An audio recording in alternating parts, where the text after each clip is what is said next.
How's it going, YouTube? My name is Taiki and welcome to Shishi Goat and welcome back to another episode of Eco-Friendly Friday. So this is a new program called Eco-Friendly Friday I've created, and this is the third episode of it. If you haven't subscribed to my channel yet, make sure to hit that subscribe button down below and don't forget to hit the notification bell as well so you won't miss my contents. The new Environmental Minister of Japan, Shinjiro Koizumi, expressed his ambition towards environmental problems by stating the fact that we need innovation to tackle the climate change or global warming. He mentioned that there needs to be more investment to Japan so we can tackle more environmental problems deeply. Also, he expressed the need of tackling the marine plastic pollution problems. Japan and other G20 members in July 2019 agreed to set a goal to discharge of plastic waste into the ocean by 2050. I was relieved to hear that news because along with the United States back in G7, Japan failed to sign the G7 Plastics Charter, which would have been committed to reuse, recycle, and collect all plastic products by 2030. And when I hear that G20 news, I was like, finally, that Japan is willing to take actions towards those disgusting plastic pollution. Main news about the new environmental minister was he wants the nuclear power plant to be scrapped.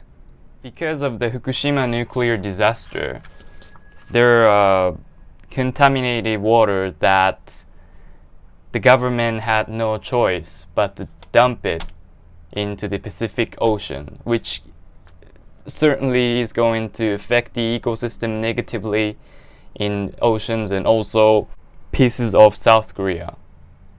Because there's actually the protest is happening in South Korea about the contaminated water in the Pacific Ocean. High-level Japanese government officials recently started to state that marine discharges are inevitable as a way to deal with Fukushima contaminated water. In case when it is discharged into ocean, management of Fukushima contaminated water is no longer Japan's domestic problem, but a grave international issue that can affect the whole global marine environment. Also, dumping contaminated water to the Pacific Ocean pisses the local fishermen off as well. Despite the Koizumi's opinion, the Prime Minister Abe wants the power plants to be restarted. He believes that it's going to commit to achieve the goal of reduction in carbon dioxide emission and also reduce the Japan's imports of gas and oil. Before the earthquake in 2011, the Fukushima disaster, about 30% of all energy source was atomic or nuclear power station. But now just 9 of them are working.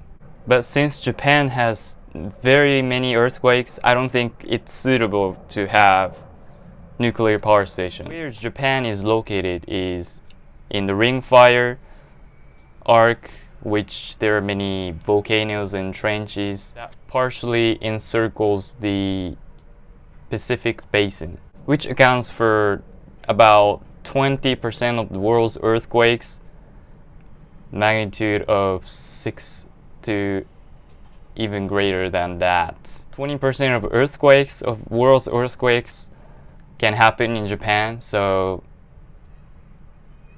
it's gonna be pretty risky.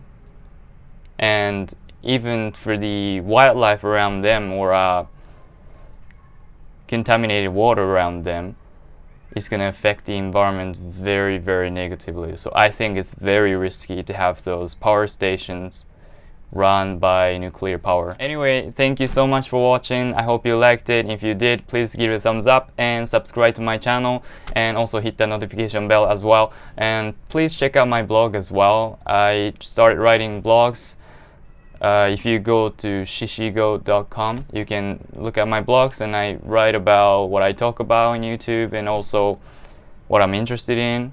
And I want to provide you with some tips on how to live in Japan if you request. So, I'll see you in the next video. さよなら。